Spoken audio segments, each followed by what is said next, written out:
बात करते हैं यूसी 279 के मेन इवेंट के बारे में। नेट डियाज़ ने हराया टोनी फर्गुसन को वाया सबमिशन। एक बहुत ही बड़े और इंटरेस्टिंग इवेंट में।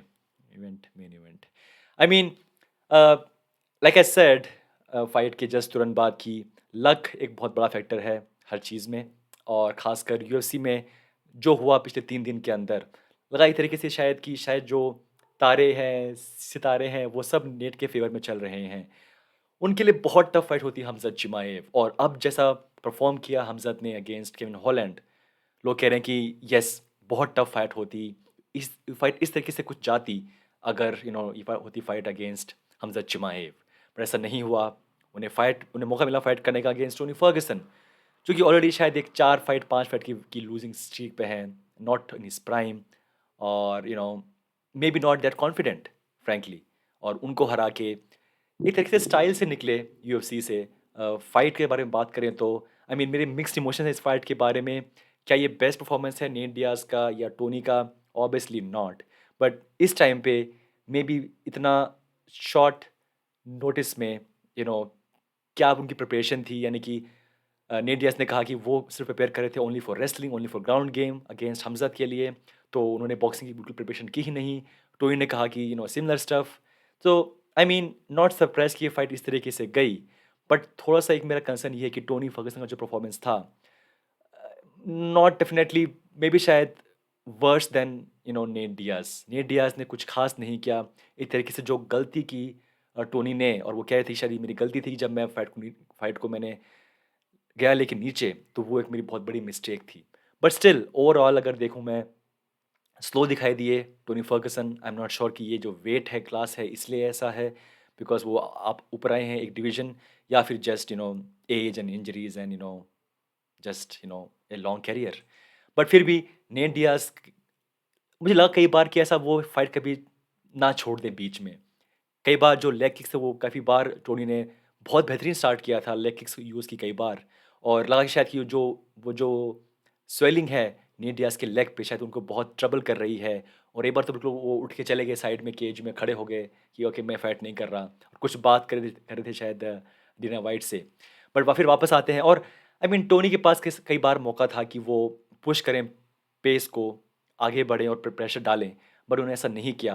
और अगेन सेम चीज़ जो मैंने पहले कही थी, आई एम नॉट श्योर कि ये रेस्पेक्ट थी नेट डियाज़ के लिए, या मे बी एक इतना बड़ा उनके लिए मोमेंट है जो कि वो एक्सपेक्ट नहीं कर रहे थे, वो एक रीज़न है। I am not sure, but जो भी था, बहुत हद तक उनके पास चांस था ये फाइट फिनिश करने का, बट ऐसा हुआ नहीं। फाइट के बाद भी टोनी फर्गुसन का जो रिएक्शन था वो भी लाइक कि okay I am happy to be here. I mean जो मुझे मौका दिया यूएफसी ने to share cage with Nate Diaz, मैं उसके लिए बहुत खुश हूँ।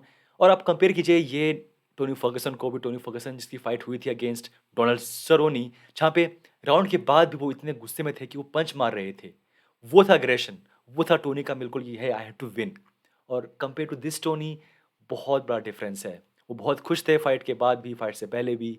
सो अगेन विल बात करेंगे उनके बारे में एक डिफरेंट वीडियो में।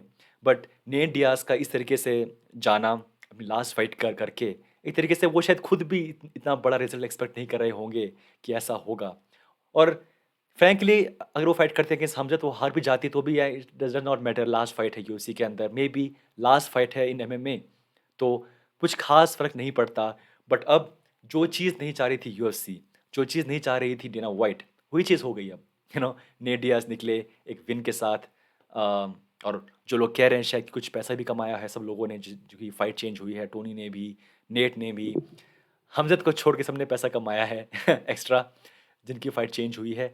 बट यस, नेट डियाज की लास्ट फाइट यूएफसी के अंदर एक बहुत ही इंटरेस्टिंग उनका पोस्ट फाइट इंटरव्यू, जहाँ पे उन्होंने कहा कि कैसे वो अब दूसरे स्पोर्ट में जाके बेस्ट बनना चाहते हैं एंड शो करना चाहते हैं बाकी फाइटर्स को कि कैसे आप डिफरेंट स्पोर्ट में जाके डोमिनेट करें। उन्होंने कहा कि कॉर्नर ने ट्राई किया था but Conor failed. I mean Conor made out of money, but as पर इंडिया ही फेल्ड बिकॉज एक ही फाइट की थी और basically he just that's it. तो मे बी वो कहती he wants to fight multiple times. और जो जो एक बहुत ही ऑब्वियस सा ऑप्शन है वो ये कि may be he will do boxing fights against, चाहे वो लोगन पॉल हो या जेक पॉल हो, जो भी हो, उनमें से एक के साथ वो करेंगे। थोड़ा-सा मैं सैड हूँ फ्रैंकली कि अब हम कभी नहीं देखेंगे नेट डियाज़ का फाइट वीक या उनकी फाइट इन यूएफसी। हालाँकि उन्होंने कहा कि ही माइट कम बैक, शायद वापस आ सकते हैं कुछ साल के बाद, but I doubt that. 37 years old, अब वो जा रहे हैं, फाइट करेंगे बॉक्सिंग वर्ल्ड में 1-2 बार at least, right? By the time he will come back might be 40 और समथिंग। आई डाउट कि वापस वो आएँगे। But you never say never, right? कभी भी पॉसिबल है। और जो उनकी फाइट है, जो थर्ड फाइट है अगेंस्ट कॉनर मैग्रेगर, शायद वो पॉसिबल है in boxing world, if not MMA world. Because who knows Conor कब तक फाइट करेंगे एमएमए वर्ल्ड में, बिकॉज़ उनके भी प्लान्स हैं जाने का बॉक्सिंग वर्ल्ड में, तो मे बी वहाँ पे शायद कुछ हो जाए। बट ओवरऑल ना चाहते हुए भी यूएफसी को वो मिला जो कि वो नहीं चाहती थी, और नेट को जो वो चाहते थे उससे भी ज़्यादा मिला।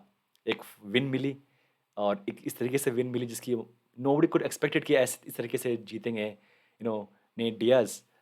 जब फाइट हुई थी बुक अगेंस्ट हमजा चिमाएव। ये पूरा खेल लक का है। इस 2-3 दिन में लक का जो खेल है वो बहुत स्ट्रॉन्ग था, बहुत ज़्यादा स्ट्रॉन्ग था। एनीवे दोस्तों, thanks to Nate Diaz. I mean कुछ बहुत ही उन्होंने बेहतरीन फाइट्स दी हैं यूएफसी के अंदर। ऑब्वियसली एक उनकी अलग ही फॉलोइंग है, कल्ट फॉलोइंग है। Can't compare with following of Conor और हबीब, बट एक अलग एक स्टाइल है, अलग पर्सनैलिटी है, और एक अलग तरह के उनके फैंस भी हैं। But anyway, wish we wish all the best to Nate Diaz, और thanks for all the memories. खासकर जो उनकी लास्ट कुछ फाइट्स थी against Leon, against Masvidal. I mean बहुत बड़ी बड़ी फाइट्स थी वो। So once again thanks so much Nate Diaz. We might see him again in boxing world very soon, and that's it. Anyway friends, thanks so much. मिलते हैं next time. Take care, bye bye.